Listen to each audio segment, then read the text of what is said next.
नमस्कार, जनतंत्र टीवी देख रहे हैं आप। आपके साथ मैं हूं संतोष कंकवा। बुलेटिन की शुरुआत करेंगे। देश भर में दूसरी लहर से निपटने के लिए केंद्र सरकार से लेकर प्रदेश सरकारें अपने अपने स्तर पर काम कर रही। वहीं उत्तराखंड सरकार की दूसरी लहर से जहां लड़ रही है, वहीं आने वाली तीसरी लहर के लिए भी तैयार होने की बात की जा रही है। इसके साथ ही बच्चों को अगर कोविड होता है तो उससे निपटने के लिए भी प्रदेश सरकार ने अपनी तैयारियां शुरू कर दी हैं।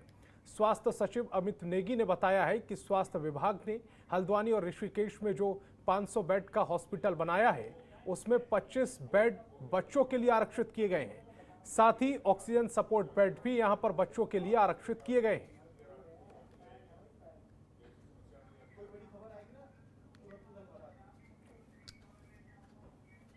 जो हमारा 500 बेडेड हॉस्पिटल हमारा जो एक हल्द्वानी में हमारा अंडर कंस्ट्रक्शन है और एक ऋषिकेश में अंडर कंस्ट्रक्शन है, इसमें हमारे जो वेंटिलेटर बेड्स हैं उसमें हम लोग 25 वेंटिलेटर बेड्स हमने बच्चों के लिए आरक्षित करा है एंड कुछ ऑक्सीजन सपोर्टेड बेड्स भी हम लोग बच्चों के लिए आरक्षित करेंगे ताकि हम लोग यदि इस प्रकार की कहीं पर समस्या आती है तो उससे ढंग से डील कर सकें। उत्तराखंड में सरकार ने 25 मई तक का कोविड कर्फ्यू बढ़ा दिया है। वहीं कोविड कर्फ्यू के अनुभव को देखते हुए सरकार ने शादी समारोह में आरटी-पीसीआर की नेगेटिव रिपोर्ट लाना अनिवार्य कर दिया है। आपको बता दें कि सीएम तीरथ सिंह रावत की अध्यक्षता में हुई उच्च स्तरीय बैठक में दिशा निर्देश तय किए गए हैं। शासकीय प्रवक्ता सुबोध उनियाल ने बताया कि संक्रमण की चेन को तोड़ने के लिए दूसरे चरण का कोविड कर्फ्यू कड़ाई से पालन कराया जाएगा। इमरजेंसी सेवाओं के साथ ही अंतिम शव यात्रा में शामिल होने वाले लोगों को भी ई पास बनाने होंगे, जबकि शादी समारोह में 20 लोगों के आने की अनुमति होगी। राज्य में कोरोना के बढ़ते हुए संक्रमण को देखते हुए सरकार ने विगत दिनों राज्य में लोगों की सुरक्षा के लिए और कोविड की जंग को जीतने के लिए राज्य में एक कोविड कर्फ्यू लागू किया था, जिसकी मियाद कल सुबह समाप्त हो रही है। तो आज उच्च स्तरीय बैठक में मुख्यमंत्री जी की अध्यक्षता में तय हुआ है कि इस द्वितीय फेज में हम लोगों ने राज्य में 18 तारीख से लेके 18 तारीख सुबह 6 बजे से 25 तारीख सुबह 6 बजे तक द्वितीय फेज में कोविड कर्फ्यू लागू किया जाएगा। प्रदेश में पिछले 2 सप्ताह में कोरोना के मामले बड़ी संख्या में बढ़ रहे हैं। वहीं अब पहाड़ी जिलों में भी कोरोना के मामले बड़ी संख्या में सामने आने लगे हैं, जिसको लेकर शासकीय प्रवक्ता सुबोध उनियाल ने बताया है कि हम इसे गंभीरता से ले रहे हैं और पूरी कोशिश की जा रही है कि गांव में कोरोना को फैलने से रोका जा सके। साथ ही उन्होंने कहा कि गांव के लोगों को लगातार समझाया जा रहा है कि आप टेस्ट कराइए, इसके बावजूद वो टेस्ट नहीं करा रहे हैं।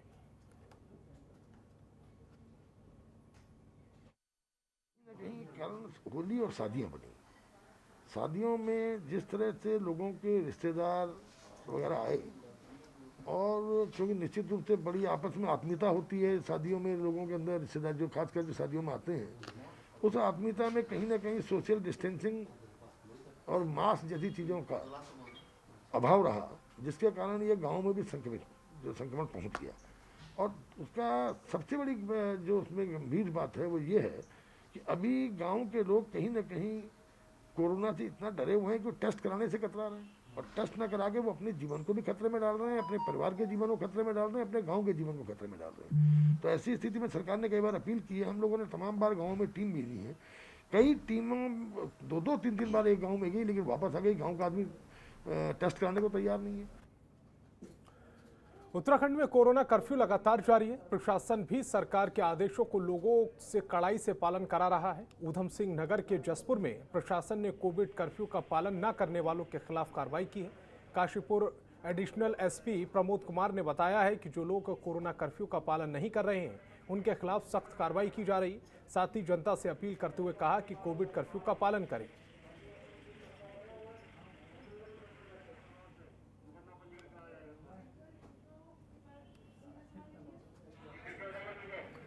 उत्तराखंड में 25 मई तक कोरोना कर्फ्यू बढ़ाए जाने के बाद अब पुलिस भी कोरोना कर्फ्यू का पालन न करने वालों और बेवजह घर से बाहर निकलने वालों पर सख्त होती नजर आ रही है। और थराली थाना क्षेत्र में तय समय के बाद भी दुकानें खुली रखने और सोशल डिस्टेंसिंग का पालन न करने को लेकर 12 लोगों के चालान किए गए हैं। थराली थानाध्यक्ष ने बताया है कि पहले के मुकाबले अब लोग काफी जागरूक हो रहे हैं और मास्क लगाकर ही आवश्यकता पड़ने पर बाजार जा रहे हैं। साथ ही कहा कि कोरोना कर्फ्यू का पालन कराने के लिए पुलिस कहीं पर सख्ती बरत रही है तो वहीं मिशन हौसला के तहत आमजन को राहत भी दे रही है और जरूरतमंदों को राशन, मेडिकल किट और दवाएं समय समय पर पहुंचा रही है, हर संभव मदद कर रही है।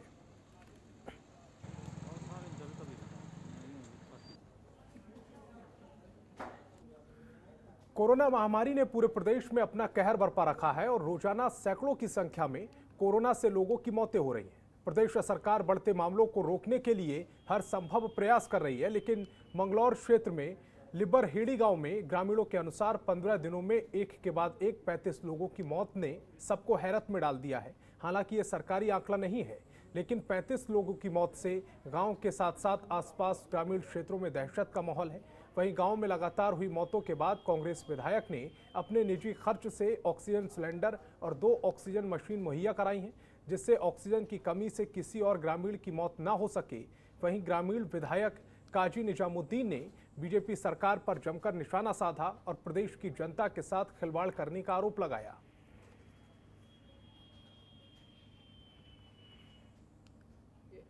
सरकार की लापरवाही का नतीजा ये पूरा कोविड है। आज मंगलौर लिबरहेड़ी की हालत बद से बदतर है। आज समाचार पत्र में छप गया तो सब लोगों एकदम एक गंभीरता दिख रही है। मैं बहुत सारे उन गांवों के बारे में जानता हूं जहां ये गंभीरता है। मैं पैनिक ना फैले इस वजह से मैं बहुत ज़्यादा शोर नहीं मचा रहा हूं कि हंगामा ना हो। पैनिक से भी बचाना ज़रूरी है डिज़ास्टर के टाइम पर। भारतीय जनता पार्टी के मोदी जी, अमित शाह जी हों जो भारत सरकार चला रहे हैं, या वो तो लड़ाएंगे आसाम का और बंगाल का चुनाव, और हमारे मुख्यमंत्री और सारे मंत्री लड़ाएंगे सल्ट का चुनाव। अरे भाई, चुनाव से फुर्सत पालो। इधर कोरोना चल रहा, आप चुनाव लड़ा रहे। जनता को मरने के लिए छोड़ दिया क्या? आम आदमी पार्टी ने उत्तराखंड में 45 साल से अधिक उम्र के लोगों के लिए कोरोना वैक्सीन को लेकर चिंता जताते हुए सरकार पर निशाना साधा है। पार्टी के प्रदेश उपाध्यक्ष अमित जोशी ने कहा है कि सरकार की नाकामी के कारण प्रदेश में 45 साल से अधिक उम्र के लोगों के सामने वैक्सीन का संकट खड़ा हो गया है। कई जिलों में वैक्सीन खत्म हो चुकी है और कुछ जगहों पर 1 से 2 दिन के लिए ही वैक्सीन बची है। आम आदमी पार्टी के उपाध्यक्ष ने कहा है कि केंद्र की नरेंद्र मोदी वैक्सीन उपलब्ध न करा उत्तराखंड के साथ बहुत बड़ा भेदभाव लोगों की जिंदगी को खतरे में डालने का काम कर रही है।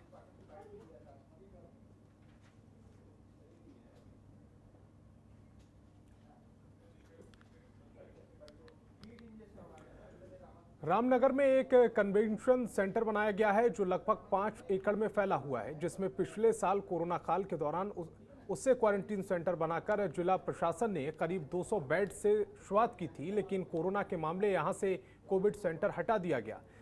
लेकिन अब लोग कन्वेंशन सेंटर को कोविड हॉस्पिटल बनाने की मांग कर रहे हैं, लेकिन शासन और प्रशासन इसको गंभीरता से नहीं ले रहा है। वहीं आम आदमी पार्टी के प्रदेश उपाध्यक्ष शिशुपाल रावत ने कहा है कि अगर कन्वेंशन सेंटर को कोविड अस्पताल बना दिया जाए तो लाखों लोगों को फायदा होगा और प्राइवेट हॉस्पिटल जो कोविड के मरीजों को दोनों हाथों से लूट खसोट रहे हैं, उनसे निजात मिलेगी।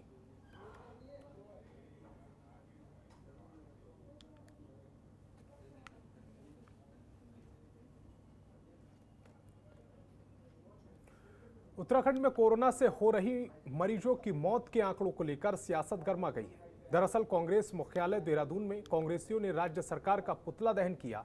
आपको बता दें कि महानगर कांग्रेस अध्यक्ष लालचंद शर्मा के नेतृत्व में पुतला दहन किया गया है। वहीं लालचंद शर्मा ने कहा है कि सरकार कोरोना से हो रही मौतों के आंकड़े को छिपा रही है।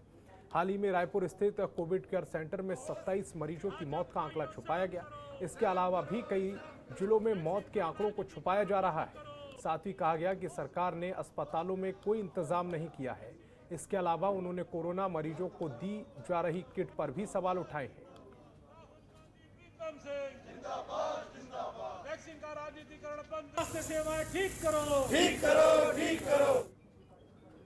जोशीमठ के भला गांव सूकी के ग्रामीणों ने बाहरी लोगों के गांव में प्रवेश को लेकर रोक लगाने की मांग की। आपको बता दें कि कोरोना के बढ़ते मामलों को देखकर ग्रामीणों ने उपजिलाधिकारी को फोन कर बाहरी लोगों के प्रवेश पर रोक लगाने की मांग की है। ग्रामीणों का कहना है कि गांव में कुछ लोग जो कि सीमा सड़क संगठन में मजदूरी करते हैं, उनसे संक्रमण फैलने की आशंका बनी हुई है। ग्रामीणों का कहना है कि सुराई थोटा में पुलिस की तैनाती की जानी चाहिए। उन्होंने कहा कि सीमा सड़क मजदूर के संगठन कर्मचारी यहां सड़कों पर बेवजह घूमते रहते हैं, जिससे संक्रमण का खतरा बना हुआ रहता है।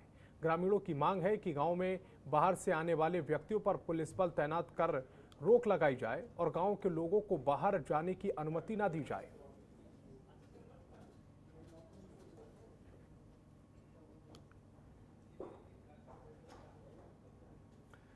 निजी अस्पतालों की मनमानी थमने का नाम नहीं ले रही है और लगातार हो रही मरीजों से मनमाने पैसे वसूलने के निजी अस्पताल अपनी जेबें भर रहे हैं। ऐसा ही एक मामला काशीपुर से सामने आया है, जहां एक निजी अस्पताल ने मरीजों को 7 लाख का बिल थमा दिया, जिसके बाद मरीजों ने किसी तरह से भुगतान तो किया, लेकिन इसकी शिकायत भी प्रशासन से कर दी, जिसके बाद प्रशासन ने मामले की गंभीरता से जांच करने के निर्देश दिए। निजी अस्पताल में छापेमार कार्रवाई भी शुरू कर दी गई है और अस्पताल के खिलाफ कार्रवाई की बात कही है।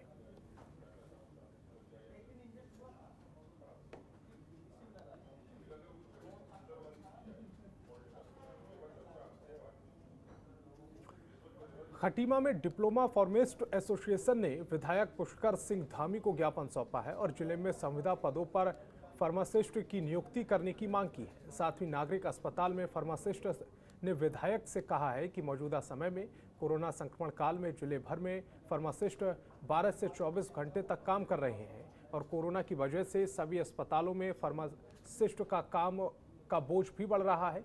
वहीं विधायक ने डिप्लोमा फार्मासिस्ट एसोसिएशन के पदाधिकारियों को आश्वासन दिया है कि वो जिलाधिकारी और सीएमओ से बात कर जिले में फार्मासिस्ट के पदों पर संविदा भर्ती को खुलवाने का प्रयास करेंगे।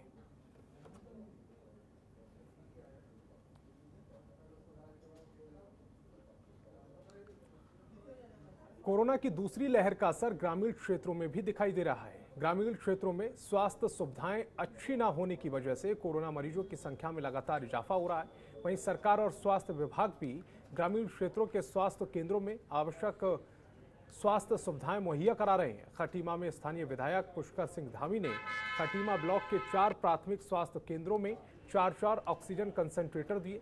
विधायक ने बताया कि खटीमा नागरिक अस्पताल को 20 कोरोना वार्ड की जगह जल्द 50 किया जा रहा है। वहीं ग्रामीण इलाकों के 4 CHC में कोरोना मरीजों के इलाज के लिए 4 ऑक्सीजन कंसंट्रेटर दिए जा रहे हैं।